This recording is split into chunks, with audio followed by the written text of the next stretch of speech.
Good morning, Mrs. Patapina.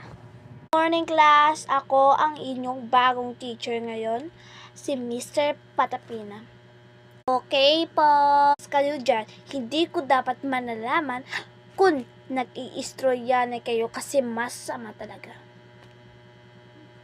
Okay po, ma. Buwi na natin. Okay, class? Thank you and goodbye, Mrs. Patapina. Lala si Mrs. Patapina, ano gagawin natin sa classroom dito? Sorry. Hoy, bawal yan ha. Sumbong ta kayo. Humanda Hala. kayo kay Mitik na abanda yun. Nahuli naman tayo. Lagot ko. Babayan kasi. Okay, Amanda. Classmate, solod na. Okay. Karen Amanda.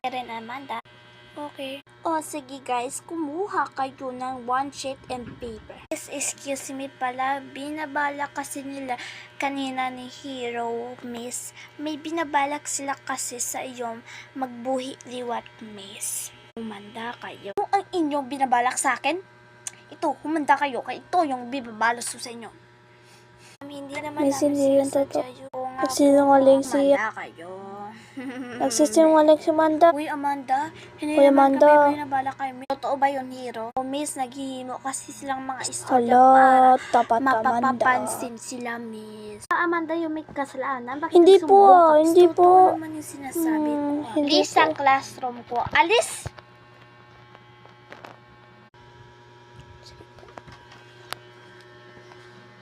Kawawa naman si Amanda. Oo nga. Pagalitan. Oo nga. Kasi si Hero kasi. Zero kasi siya naman yung may kasalanan eh. Anong gagawin natin kay Amanda? Na lang tayo para, gagano na lang tayo para, wala kasi si Amanda kalaro doon. Ano kayang Wow. na lang?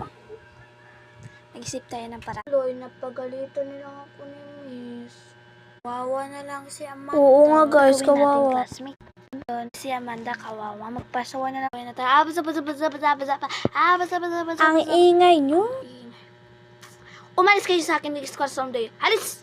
Alis! Sige po, ma'am. Hala, napagalitan. Sige po, ma'am. Sige po, ma'am.